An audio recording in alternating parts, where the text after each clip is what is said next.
आज की सीरीज और भी महत्वपूर्ण होने वाली है क्योंकि आज हम लोग ऐसे प्रश्नों का कलेक्शन लेके आए हैं जो कि बोर्ड परीक्षाओं में पूछे ही जाने हैं। इनके बिना मुझे नहीं लगता कि कोई सेट बनता है। और आज का जो सेशन, आज का जो वीडियो आप लोग देख रहे हैं, यदि आपने पूरा वीडियो देखा है तो मैं बहुत बड़ी बात नहीं कहता हूँ, ये तो बोर्ड परीक्षा ही बताएगी आपको कि इसमें से कम आपकी परीक्षाओं में आने वाले 70 से 80% प्रश्न आपके इसी से मिल जाएंगे। तो चलिए आज की वीडियो की शुरुआत करते हैं। आज का पहला प्रश्न है आपका, ये फिजिक्स से संबंधित है। कहता है मुख्य फोकस बिंदु की इकाई होती है। इसमें थोड़ा सा हम पेन ले लें इसमें।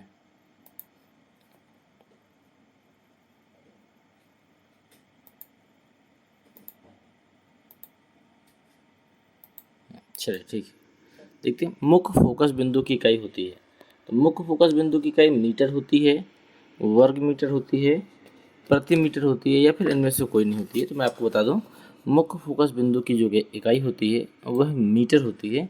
इसलिए विकल्प नंबर इसमें एक सही हो जाएगा, पहला वाला।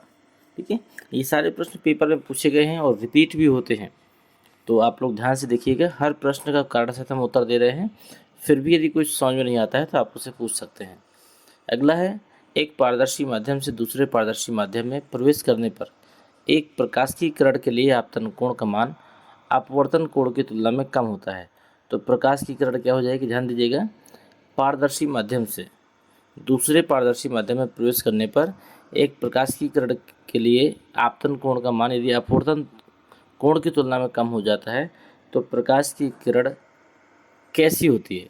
अब आप हमें बताइए, यदि अपवर्तन कोण का मान कम हो जाए तब क्या होता है। तब हो जाता है सघन माध्यम से विरल माध्यम में जा रही है, ये बात हो सकती है, या फिर विरल से सघन में जा रही है, यह बात हो सकती है।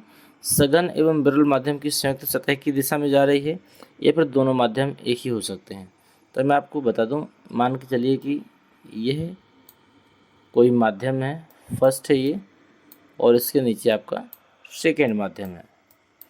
ठीक है, तो इसने कहा है यदि हम इसको अभिलंब माने, इस बिंदु को अभिलंब माने, और कोई किरण अगर यहाँ से जा रही है, कहता है एक पारदर्शी माध्यम से दूसरे पारदर्शी माध्यम में प्रवेश करने पर, मतलब किरण प्रवेश कर रही है और आपतन कोण का मान अपवर्तन कोण की तुलना में कम है, मतलब आपतन का कम है। ठीक है, इसका मतलब कि ये जो किरण है ये बाहर की ओर झुक रही है, तब तो इसका मान अधिक होगा। आपतन अपवर्तन का अधिक होगा और आपतन का कम होगा। तो यह कंडीशन तभी हो सकती है यदि आपकी अपवर्तित किरण, ध्यान दीजिएगा, यदि आपकी अपवर्तित किरण का मान अधिक होता है तो समझ लीजिए कि वह माध्यम विरल है। मतलब यहाँ पर दूसरा माध्यम विरल है और पहला माध्यम सघन है, तो इसका मतलब विकल्प नंबर इसमें ए सही हो जाता है आपका। तीसरा है, कहता है वायु के सापेक्ष माध्यम का अपवर्तनांक अधिकतम होता है। वायु के सापेक्ष माध्यम का अपवर्तनांक अधिकतम कहाँ होता है, जल में होता है, हीरा में होता है, कांच में, या फिर तारपीन के तेल में। तो ये बता दें, इसमें विकल्प नंबर आपका बी सही है। वायु के सापेक्ष माध्यम का अपवर्तनांक अधिकतम आपका हीरा में होता है। अगला है, कहता है 20 सेंटीमीटर फोकस दूरी वाले उत्तल दर्पण के सामने 20 सेंटीमीटर दूरी पर स्थित वस्तु के प्रतिबिंब, मतलब 20 सेंटीमीटर फोकस दूरी एफ है ये, और 20 सेंटीमीटर की दूरी पर स्थित वस्तु, ये आपका यू का मान दिया गया है। तो कहता है प्रतिबिंब कितनी दूर पर बनेगा, तो इसको आप लोग हल कर सकते हैं। 1/f इक्वल टू, यहाँ पर दर्पण कह रहा है तो 1/u प्लस 1/v। इससे अगर आप हल करेंगे तो आपके पास f का मान है, आपके पास u का मान है। ठीक है, यदि आप इसको हल करेंगे तो आपको इसका आंसर आ जाएगा 10 सेंटीमीटर दूरी दर्पण के पीछे।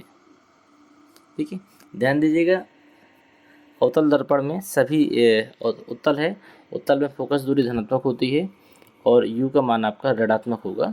अब आप हल कर लीजिएगा, इसमें आंसर आपका 10 सेंटीमीटर आएगा और वो भी दर्पण के पीछे बनेगा। अगला है 5वां नंबर, 5वां नंबर है निम्न में दिए गए माध्यमों में प्रकाश की चाल न्यूनतम होती है। किसमें सबसे कम होती है? अधिकतम वाला तो आपको पता है हीरे में है, और न्यूनतम किस में होती है? प्रकाश की चाल न्यूनतम, सॉरी यहाँ पर आपका माध्यम का अपवर्तनांक पूछा गया था, जहाँ पर मैंने आपको बताया था अपवर्तनांक अधिकतम होता है हीरे का, और वायु के सापेक्ष माध्यम का सॉरी ये सवाल है, माध्यमों प्रकाश की चाल न्यूनतम हीरे में होती है। मतलब इसका अपवर्तनांक भी कम होता है और इसकी प्रकाश की चाल भी न्यूनतम होती है हीरे में। इसमें विकल्प नंबर ए सही है। अगला वक्रता त्रिज्या। तो वक्रता त्रिज्या के मात्रक क्या होता है? मीटर होता है, सेंटीमीटर होता है, मिलीमीटर होता है, या इनमें सभी होता है? तो ये देखिए, ये तो आपके मानने के ऊपर डिपेंड करता है कि आप सेंटीमीटर में मानते हैं, मिलीमीटर में मानते हैं, या मीटर में मानते हैं, किस में नापना चाहते हैं आप। आपका सवाल जिस रूप में बोलेगा आप उस रूप में माप सकते हैं, और ये सारी दूरियों के मात्रक हैं, तो इनमें से किसी से भी नाप सकते हैं आप। तो इसमें से सभी उत्तर आपके सही हो जाते हैं, तो यहाँ पर विकल्प नंबर आपका डी सही होगा। अगला है एक गोले दर्पण की वक्रता त्रिज्या 30 सेंटीमीटर है, तो फोकस दूरी कितनी होगी? तो आपको पता है फोकस दूरी और वक्रता त्रिज्या में संबंध क्या होता है? F इक्वल टू F बराबर R/2 या फिर R/2 होता है। तो यहाँ पर यदि आप 30 में 2 का भाग देंगे तो बचेगा 15, तो 15 सेंटीमीटर में आपका विकल्प नंबर बी सही हो जाता है, इसलिए आपका यही उत्तर होगा। अगला है 8वां नंबर। 8वां आपका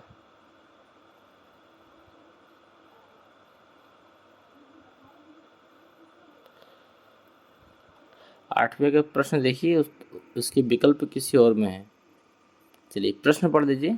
कहते हैं किसी वस्तु का आभासी सीधा और बड़ा प्रतिबिंब, किसी वस्तु का आभासी सीधा और बड़ा प्रतिबिंब प्राप्त करने के लिए वस्तु को उत्तल लेंस के सामने कहाँ रखते हैं? तो इसमें आपका 8वां नंबर में 8वें के विकल्प ये दिए गए हैं। लेंस के प्रमुख फोकस पर रखते हैं, या फिर फोकस दूरी के 2 गुना दूरी पर रखते हैं, या फिर अनंत पर रखते हैं, या फिर लेंस के प्रकाश से केंद्र और मुख्य फोकस के बीच रखते हैं। तो इसमें आपका विकल्प नंबर डी सही हो जाता है। इसमें आपका प्रश्न को एक बार और देख लीजिएगा अगर आपको लगे कि क्लियर नहीं है। प्रश्न नंबर 9 देखिए। कहता है कोई दर्पण किसी भी वस्तु के प्रतिबिंब सदैव सीधे बनाता है। यदि कोई दर्पण सदैव सीधा बनाएगा तो फिर उसकी कंडीशन क्या हो जाती है, कौन सा होगा? तो देखिए सीधा 2 ही जगह बनता है, या तो समतल होगा, वहाँ पर हमेशा सीधा बनेगा, या तो फिर उत्तल होगा। दोनों में सीधा प्रतिबिंब बनने की कंडीशन होती है। तो यदि हम सब समतल भी दिया गया है और उत्तल भी दिया गया अलग अलग, तो हम दो उत्तर तो लगा नहीं सकते हैं, तो इसलिए हमारा डी नंबर आपका सही हो जाएगा। अगला है एक अवतल लेंस की फोकस दूरी 5 मीटर है, तो इसकी क्षमता क्या होगी? फोकस दूरी 5 मीटर है तो क्षमता क्या होगी? तो P बराबर होता है 1/f या 100/f। ठीक है, तो P बराबर क्षमता बराबर होता है P बराबर 100/f या 1/f। तो यहाँ पर हम 1/f लेंगे, क्योंकि यहाँ पर फोकस दूरी मीटर में दी गई है। 1/f लेंगे तो 5 के भाग आप 1 में दीजिए तो आएगा 0.2, और अवतल कह रहा तो माइनस लगा दीजिएगा, इसलिए विकल्प नंबर बी आपका बिल्कुल सही उत्तर होगा। अगला है किसी दर्पण के सामने किसी वस्तु को रखने पर उसका प्रतिबिंब वास्तविक, उल्टा व आकार में कुछ छोटा बनेगा। किस दर्पण के सामने, मतलब किस दर्पण के सामने रखेंगे तो प्रतिबिंब वास्तविक होगा, उल्टा होगा और आकार में छोटा होगा?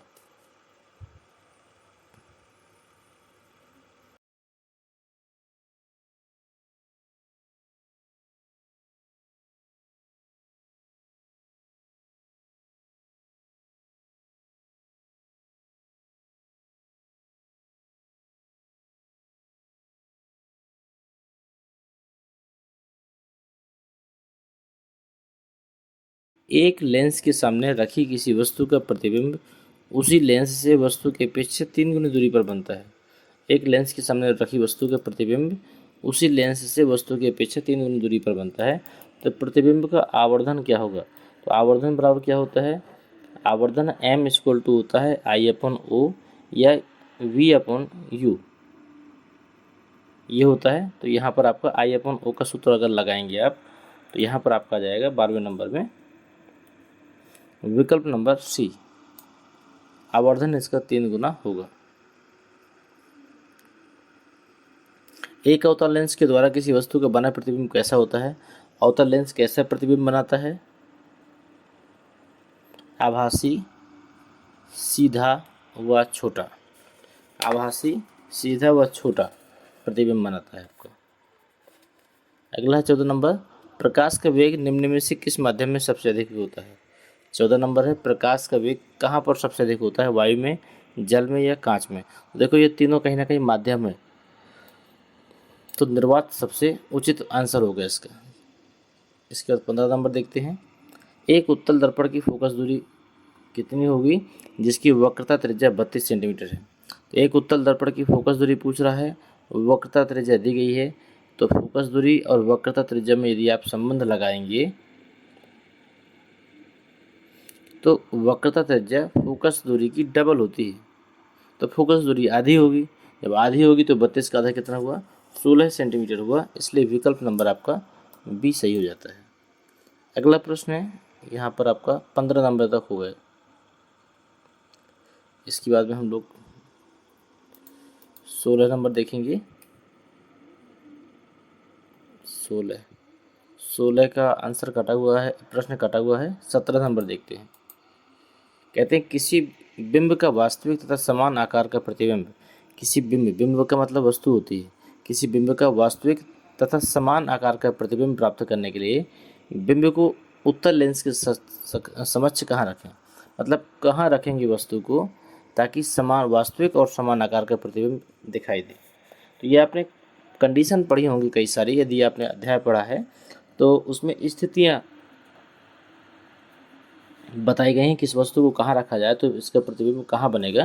तो यहाँ पर आपका सही आंसर हो जाता है फोकस दूरी की दोगुनी दूरी पर। ठीक है, वास्तविक और समान आकार का प्रतिबिंब प्राप्त करना है तो फोकस दूरी की दोगुनी दूरी पर हम बिंब को रखें, मतलब वस्तु को रखें। अगला प्रश्न है आपका 18वें नंबर, एक लेंस से 0.2 मीटर की दूरी पर रखी वस्तु के आभासी प्रतिबिंब का आवर्धन 0.5 है। तो ये कहीं ना कहीं m का मान दिया गया है 0.5 और 0.2 मीटर दूरी पर रखी वस्तु ये आपका u का मान दिया गया है। ठीक है, तो आपको पता है m बराबर v/u होता है। तो अगर आप v का मान निकालेंगे तो कितना हो जाएगा इसका फोकस दूरी? 5 दूनी 10 और 2 अंक पहले दशमलव, तो 0.1 आएगा आपका। तो 0.1 दो जगह है, एक में भी है और सी में भी है। अब आपको इसमें पहचानना है कि अवतल लेंस होगा या फिर उत्तल लेंस होगा।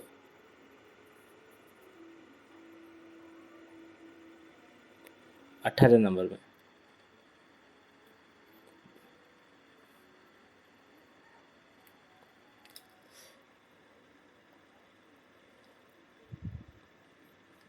पास 5 मीटर दूरी पर वस्तु रखी है। ये आपका आभासी प्रतिबिंब का आवर्धन 0.5 है, तो ये आपका अवतल लेंस में जाएगा। तो विकल्प नंबर इसमें ए आपका सही आंसर होगा। अगला है अनंत एवं उत्तल दर्पण के ध्रुव के बीच रखी वस्तु के प्रतिबिंब कहाँ और किस प्रकृति का होगा? अनंत एवं उत्तल दर्पण के ध्रुव, अनंत और उत्तल दर्पण के ध्रुव जो भी वस्तु रखी होगी उसका प्रतिबिंब कहाँ बनेगा और किस प्रकृति का होगा? तो दर्पण के पीछे बनेगा, P एवं F के बीच में, आभासी व सीधा होगा। ये देखिए बहुविकल्पी हैं, तो बहुत सारी चीज़ें ऐसी होंगी, यदि आपने अध्याय नहीं पढ़ा है तो हो सकता है कुछ डाउट हो आपके, लेकिन यदि आप लोग एक बार स्थितियों को देखेंगे तो ये आपसे बहुत अच्छे से बन जाएगा। क्योंकि प्रश्न तो इतने कठिन नहीं जाने हैं कि परीक्षाओं में मुसीबत पड़ती है आपको बहुविकल्पी को करने में, क्योंकि सबसे ज़्यादा डाउट बहुविकल्पी में ही होता है। तो इन प्रश्नों को पूरा देखिएगा, कोई डाउट होगा तो हम उसको क्लियर करने के लिए बैठे हैं। तो इसमें 19 नंबर में दूसरा है दर्पण के पीछे, दर्पण के सामने या फिर दर्पण के सामने। तो इसमें कौन सा आपका सही आंसर होगा? तो दर्पण के पीछे बनेगा ये P एवं F के बीच में, आभासी भी होगा और सीधा भी होगा। तो विकल्प नंबर ए सही है। देखिए सेम प्रश्न आपके रिपीट हो सकते हैं, ध्यान दीजिएगा, सेम प्रश्न आपके आ सकते हैं, इसलिए आप इन प्रश्नों को देखते हुए चलिएगा। अगर इनमें से कोई प्रश्न फंसा तो आपको छोड़ के नहीं आना है। 20 नंबर देखिए, किसी दर्पण से आप कितनी भी दूर पर खड़े हों, आपका प्रतिबिंब सदैव सीधा बनता है। यदि सीधा बनता है तो दर्पण कौन सा हो सकता है? देखो 2 बार रिपीट किया है प्रश्न, तो ये एक प्रश्न एक बार और भी आ चुका है। आपका समतल होगा या फिर उत्तल होगा, दोनों यही कंडीशन होगी। समतल या उत्तल में आपका प्रतिबिंब हमेशा सीधा होता है।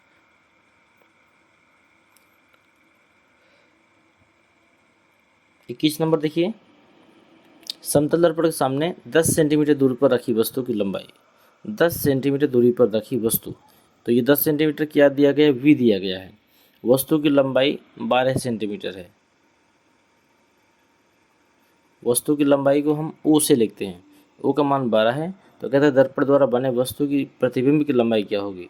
यहाँ पर आपको वी का मान निकालना है, सॉरी वी नहीं, वस्तु की प्रतिबिंब की लंबाई आई का मान निकालना है। आपको प्रतिबिंब की लंबाई निकालना है, इसमें आवर्धन का सूत्र लगेगा, इसको आपको हल करना है m/i/o से। यदि आप इसको हल करेंगे तो आपका आंसर निकलेगा 12 सेंटीमीटर निकलेगा। देखिएगा हल करके, यदि ना होगा तो फिर हम इसका कैलकुलेशन आपको बताएंगे।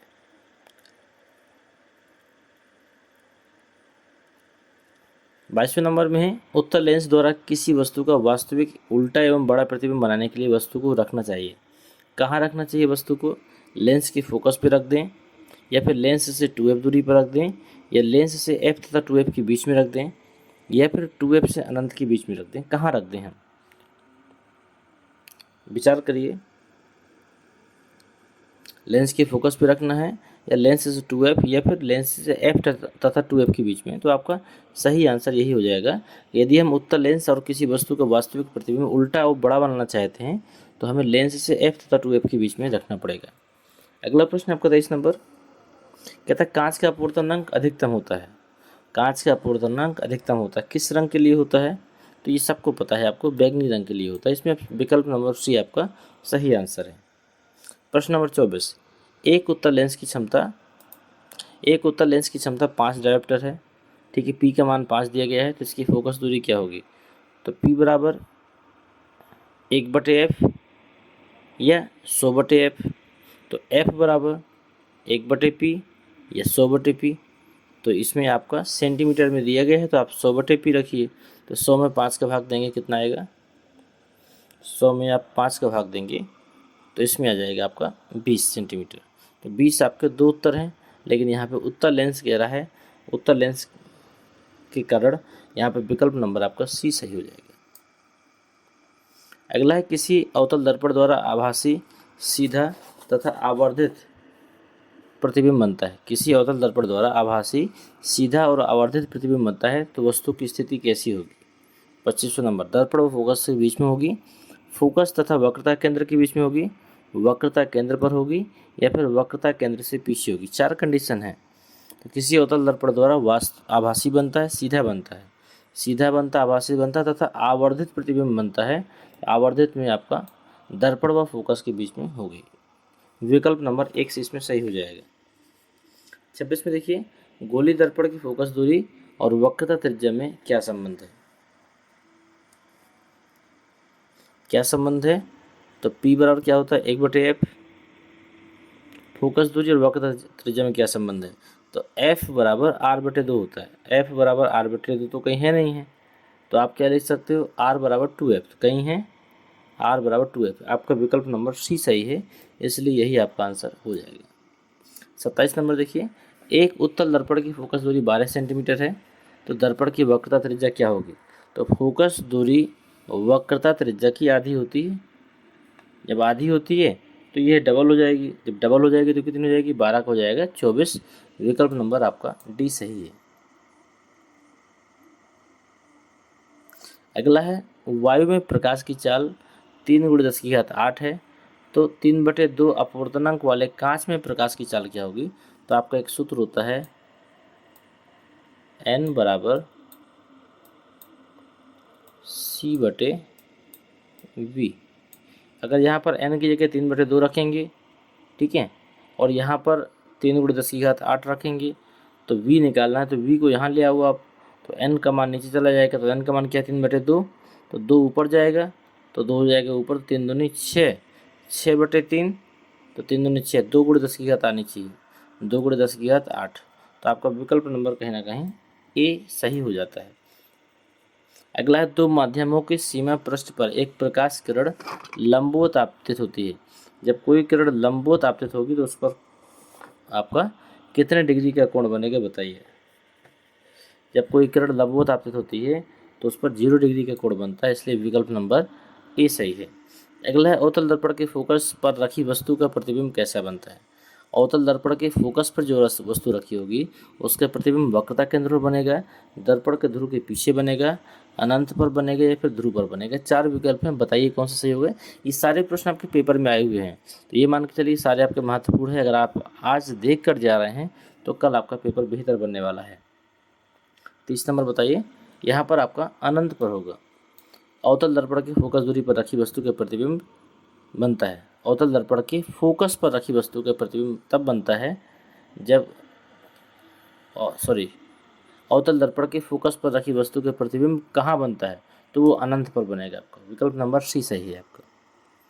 अगला है, किसी अवतल दर्पण द्वारा वस्तु के आकार के बराबर बनना चाहिए, वास्तविक बनना चाहिए और उल्टा बनना चाहिए। तीनों कंडीशन कब बनेगी, जब वस्तु कहाँ पर होगी। स्थितियाँ मैंने सब समझाई हुई हैं। ऑफलाइन क्लासों में मैंने सारी चीज़ें बताई हैं, ऑनलाइन में भी मैं दे चुका हूँ, लेकिन स्थितियाँ नहीं दी गई हैं तो हम देंगे आपको। लेकिन अगर आपने पढ़ी हो तो आप इसका आंसर देने का प्रयास करें कि अगर किसी वस्तु का बराबर, वास्तविक और उल्टा प्रतिबिंब बन रहा है तो उसकी स्थिति कैसी होगी। तो वह वस्तु आपकी वक्रता केंद्र पर होगी। ठीक है। अगला है, एक अवतल लेंस का प्रयोग में आता है। अवतल लेंस प्रयोग में आता है, किस प्रयोग में आता है। आवर्धक लेंस के रूप में होता है, कार के पीछे की ओर वस्तु देखने में होता है। ये तो गलत है बिल्कुल, आप भी जानते हैं। उत्तल होता है इसके लिए। निकट दृष्टि दोष में होता है, साधारण कैमरों में होता है। ये 3 विकल्प आपके एक और सी और डी, ए सी और डी, इन 3 में से कोई ना कोई आपका सही होना चाहिए। अब आप लोग गैस करिए। तो ये आपका होता है, अवतल लेंस का प्रयोग निकट दृष्टि दोष के निवारण के लिए किया जाता है, इसलिए आपका विकल्प नंबर सी सही हो जाता है। अगला है, किसी वस्तु से बड़ा तथा आभासी प्रतिबिंब बनने का दर्पण है। तो बड़ा प्रतिबिंब कौन बनाता है। समतल में तो बराबर का बनता है, उत्तल में छोटा बनता है। तो अवतल ही हमारे पास एक ऐसा दर्पण है जिसमें से बड़ा प्रतिबिंब बनेगा, इसलिए 33 का बी नंबर आपका सही हो जाता है। अगला है, एक लेंस की क्षमता -2.5 डायोप्टर है। तो लेंस की फोकस दूरी क्या होगी। तो फोकस दूरी P बराबर होता है 1/f या 100/f। सेंटीमीटर में है तो 100/f, तो 100/f करेंगे, दशमलव हटेगा तो 1000 हो जाएगा। 1000 में 25 का भाग देंगे तो 25 चौको 100, 25 चौको 100 और एक जीरो, मतलब 40 सेंटीमीटर आना चाहिए आपका। माइनस का है तो इसलिए हमारा अवतल हो जाना चाहिए। तो 34 का ए नंबर आपका सही आंसर है। अगला है, इनमें से किस दर्पण का दृष्टि क्षेत्र अधिकतम होता है। किस दर्पण का दृष्टि क्षेत्र, तो उत्तल का दृष्टि क्षेत्र अधिकतम होता है, क्योंकि वह दर्पण बाहर की ओर उभरा हुआ होता है, इसलिए इसका दृष्टि क्षेत्र अधिकतम होता है। ये ज़्यादा वस्तुओं को देखने की क्षमता रखता है, ये इसमें से आप ज़्यादा दूर तक की वस्तुएं देख सकते हैं। अगला है 36 नंबर, किसी वस्तु का अवतल दर्पण द्वारा बना प्रतिबिंब आभासी, सीधा एवं वस्तु से बड़ा पाया जाता है। तो वस्तु की स्थिति कहाँ होनी चाहिए। 36 नंबर है, कहाँ होनी चाहिए। मुख्य फोकस तथा वक्रता केंद्र के बीच में होनी चाहिए, वक्रता केंद्र पर होनी चाहिए, वक्रता केंद्र से परे होनी चाहिए, या दर्पण के ध्रुव तथा मुख्य फोकस के बीच में होनी चाहिए। तो 36 में ये भी स्थिति के अंतर्गत है। तो अब आप समझ गए होंगे स्थितियों से कितने प्रश्न पूछे जाते हैं। मैं कितना बताऊं कि यह पार्ट इतना ज़रूरी है। जिन बच्चों ने भी स्थितियां नहीं पढ़ी हैं तो वो स्थितियों को ज़रूर देखें। इससे कम से कम 3 से 4 नंबर के प्रश्न आपके पूछे ही जाने हैं। विकल्पों में भी, अभ्यास में तो आने हैं, इसमें भी पूछे जाने हैं। तो अगर स्थितियाँ नहीं पढ़ी हैं तो स्थितियाँ आप ज़रूर पढ़ें, और मैं भी आपको बताने का प्रयास करूँगा कि अगले किसी पार्ट में मैं आपको स्थितियाँ समझाऊँगा। तो जब तक नहीं समझेंगे तब तक आप जो हम बता रहे हैं उसको आप मानिए और उसको लगाइए। इसमें विकल्प नंबर आपका डी सही हो जाएगा, दर्पण के ध्रुव तथा मुख्य फोकस के बीच। 37 नंबर देखिए, किसी शब्दकोश में पाए गए छोटे अक्षरों को पढ़ते समय आप कौन सा लेंस पसंद करेंगे। मतलब यदि आप छोटे अक्षर को पढ़ रहे हैं तो कौन सा लेंस पसंद करेंगे। 50 सेंटीमीटर फोकस दूरी का उत्तल लेंस, या 50 सेंटीमीटर फोकस दूरी का उत्तल लेंस, या 5 सेंटीमीटर का। तो आपका विकल्प नंबर यही सही हो जाएगा। 5 सेंटीमीटर फोकस दूरी का उत्तल लेंस। यदि आप इसे लगाते हैं तो आप छोटे अक्षरों को आसानी से पढ़ सकते हैं। हर प्रश्न आप देख सकते हैं, हर प्रश्न पेपर में पूछा गया है, इसलिए ये सारे प्रश्न आपके लिए महत्वपूर्ण हो जाते हैं। 37 के बाद में 38 का विकल्प नहीं दिए गए हैं। किसी भी लेंस की क्षमता की इकाई पूछ रहा है, तो ये डायोप्टर होता है, ठीक है, मात्रक। अगला देखिए 39 नंबर, कहता है किसी वस्तु का वास्तविक एवं बड़ा प्रतिबिंब बनाने के लिए उसे अवतल दर्पण की किस स्थिति, देखो फिर स्थिति का सवाल आ गया आपका। वक्रता केंद्र पर होगा, वक्रता केंद्र और फोकस दूरी के बीच में होगा, दर्पण के ध्रुव पर होगा, या फिर दर्पण के ध्रुव और फोकस बिंदु के बीच में होगा। तो किस स्थिति में हम रख दें कि वस्तु का वास्तविक और बड़ा प्रतिबिंब बने। 39 नंबर, तो इसमें आपका वक्रता केंद्र और फोकस दूरी के बीच में यदि हम रखेंगे तो आपका प्रतिबिंब कैसा होगा, वास्तविक और बड़ा बनेगा। तो विकल्प नंबर बी सही हो जाएगा इसमें। प्रकाश के परावर्तन के नियम सदैव सत्य हो जाते हैं, किसके लिए, अवतल दर्पण में, उत्तल दर्पण में, समतल में, या फिर इन सभी में। किसमें, जो परावर्तन के नियम जो होते हैं वह सभी दर्पण में लागू हो जाते हैं। तो आपका विकल्प नंबर डी सही होना चाहिए। जिस जिस पृष्ठ से परावर्तन हो जाएगा वहाँ सब जगह परावर्तन के नियम लागू होंगे। अगला है किसी वस्तु का आवर्धित और काल्पनिक प्रतिबिंब बन सकता है। किसी वस्तु का आवर्धित और काल्पनिक प्रतिबिंब बन सकता है, उत्तल में बनेगा, अवतल दर्पण बनेगा, या फिर अवतल दर्पणों द्वारा बनेगा, या फिर ए और सी दोनों के द्वारा, मतलब उत्तल लेंस में बनेगा या फिर उत्तल दर्पण में बनेगा। तो देखिए लेंस में तो बनेगा नहीं प्रतिबिंब, उत्तल दर्पण में माना जा सकता है, लेकिन उत्तल वो भी नहीं, क्योंकि आवर्धित कह रहा है। आवर्धित सिर्फ अवतल की 6वीं स्थिति में बनता है आपका। तो विकल्प नंबर आपका सी सही हो जाता है। 42 नंबर है, एक अवतल दर्पण किसी वस्तु का वास्तविक उल्टा और अत्यधिक छोटा प्रतिबिंब बनाता है। एक अवतल दर्पण किसी वस्तु का वास्तविक उल्टा और अत्यधिक छोटा प्रतिबिंब बनाता है। तो वस्तु की स्थिति कैसी होगी, तो यदि उल्टा है और छोटा है, दोनों कंडीशन और वास्तविक भी है, तो वस्तु की स्थिति कहाँ पर होगी, वस्तु कहाँ हो सकती है, तो वस्तु आपकी अनंत पर होगी। आपकी ना तो फोकस पर होगी, ना ध्रुव फोकस के बीच में होगी, ना वक्रता केंद्र पर होगी। मैं आपको बता दूं, स्थितियों से संबंधित जितने भी प्रश्न हैं, इन प्रश्नों में 19-20 मतलब थोड़ा बहुत कुछ डाउट आपके मन में ज़रूर होगा। ये मैं स्वयं भी आपसे कह पा रहा हूँ कि डाउट इसलिए होगा क्योंकि मैंने इस टॉपिक को आपको ऑनलाइन दिया नहीं है, और इस चीज़ का मुझे बेहद अफसोस है कि मैंने आपको पहले स्थितियों का टॉपिक नहीं दिया है और पहले मैंने आपको विकल्पों का टॉपिक दे दिया है। लेकिन आप ये मान के चलिए कि अगला आपका जो वीडियो होगा वह स्थितियों से संबंधित ही होगा। तो यदि आपने इन प्रश्नों को पढ़ लिया है और एक बार समझ लिया है, फिर भी अगर थोड़ा बहुत डाउट आपके पास रह गए हैं, तो उस वीडियो में पूरी तरह उस डाउट को हम क्लियर कर देंगे।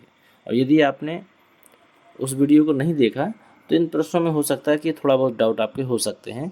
और बोर्ड परीक्षाओं में आप भले ही बायो और केमिस्ट्री के प्रश्न कर लें बहुविकल्पी, लेकिन फिजिक्स के प्रश्नों में तुक्का आप नहीं लगा पाएंगे, क्योंकि प्रश्न होते इतने पेचीदा हैं कि अगर आपने पढ़े तो ही आप जवाब दे पाएंगे, और नहीं पढ़े हैं तो ये मुसीबत भरी बात हो जाएगी कि आप इसका जवाब दे नहीं पाएंगे।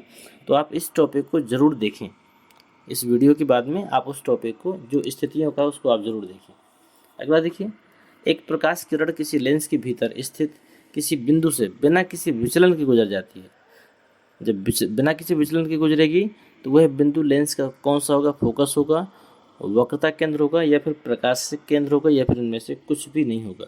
तो मैं बता दूं, प्रकाशिक केंद्र से अगर कोई किरण जाती है तो वह बिना किसी विचलन के सीधा चली जाती है। तो इसमें विकल्प नंबर आपका सी बिल्कुल सही होगा। 44 नंबर देखिए, इसमें आपका प्रकाशिक केंद्र है। 44 नंबर में एक प्रकाश किरण अवतल दर्पण से, एक प्रकाश किरण अवतल दर्पण के वक्रता केंद्र से होते हुए दर्पण के पृष्ठ पर आपतित होती है। ध्यान से देखिएगा फिर से, एक प्रकाश किरण अवतल दर्पण के वक्रता केंद्र से होते हुए दर्पण के पृष्ठ पर आपतित होती है। वक्रता केंद्र से जाती है और दर्पण के पृष्ठ पर गिरती है, तो परावर्तन कोण का मान कितना हो जाएगा। पहले तो वक्रता केंद्र से जा रही है और फिर दर्पण के पृष्ठ पर आपतित हो रही है। 44 नंबर है, तो इसका आपका शून्य हो जाएगा। आपका परावर्तन कोण का मान कितना हो जाएगा, शून्य हो जाएगा।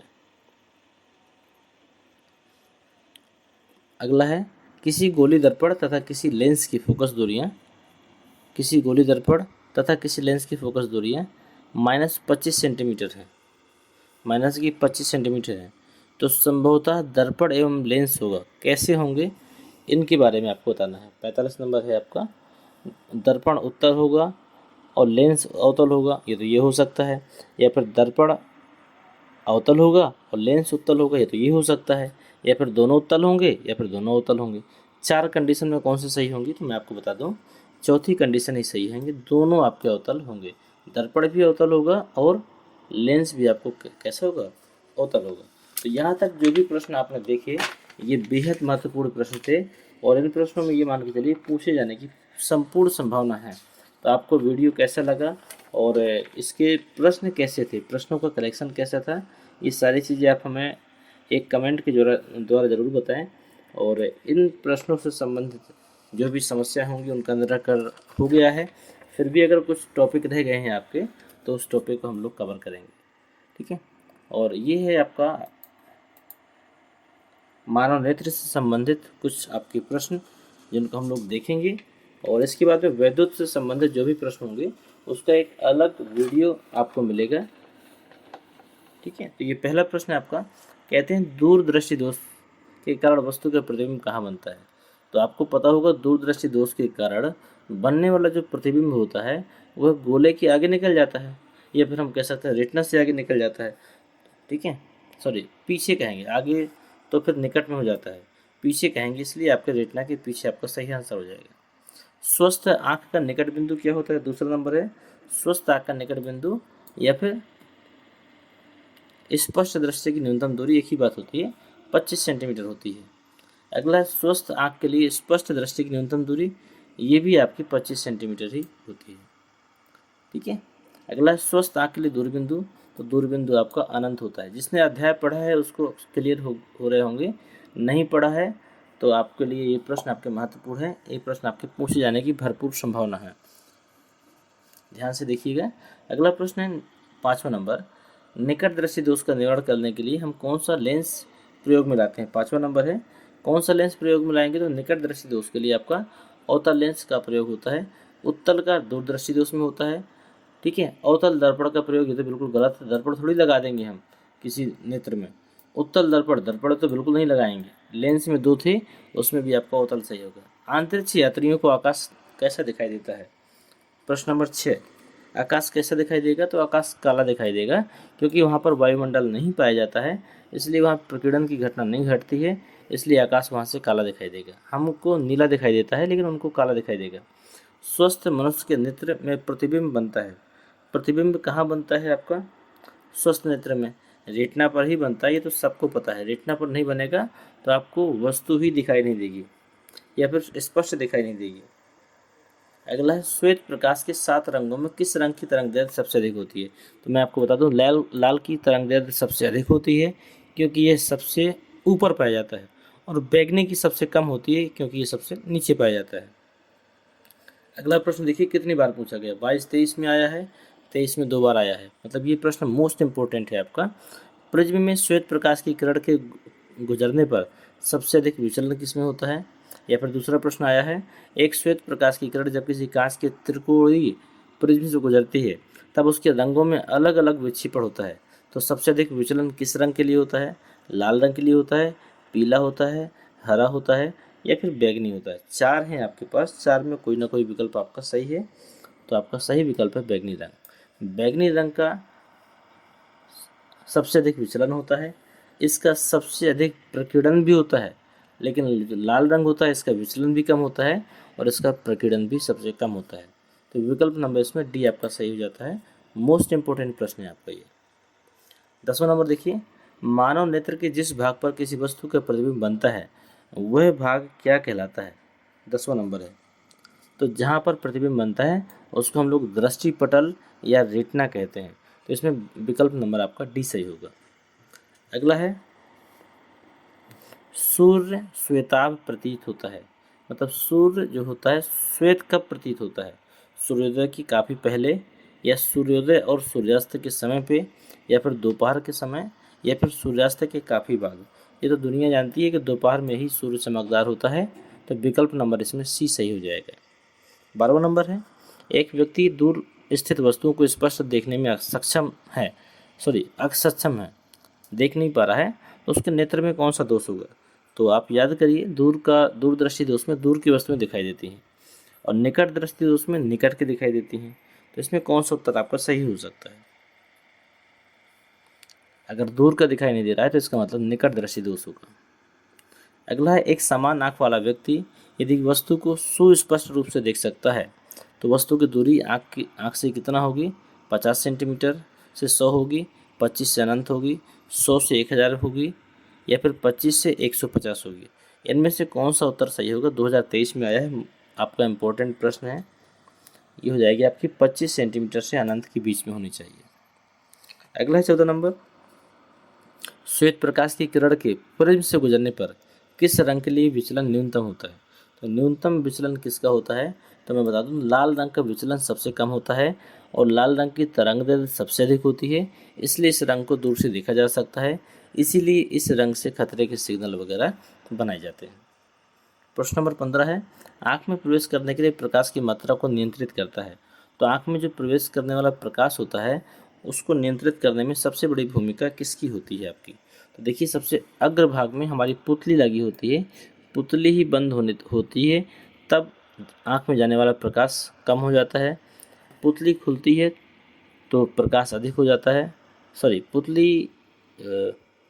अगर आप ना समझ पा रहे हो तो मैं आपको बता दूं, जिसको पुतली को नेत्र तारा भी कहते हैं, बीच में जो ब्लैक कलर का आपका आँखों में पाया जाता है, तो पुतली यदि बड़ी होगी तो अधिक प्रकाश जाएगा, पुतली छोटी होगी तो अधिक प्रकाश। बड़ा छोटा मैंने बोला, अगर हो सकता है ये शब्द आपको समझ में ना आया हो तो आप समझ लीजिएगा, पुतली अगर अंधेरे में होते हैं हम लोग तो पुतली ऑटोमेटिक बड़ी हो जाती है, और जब हम लोग उजाले में होते हैं तो पुतली ऑटोमेटिक छोटी हो जाती है, इसलिए इसका सही आंसर पुतली होगा।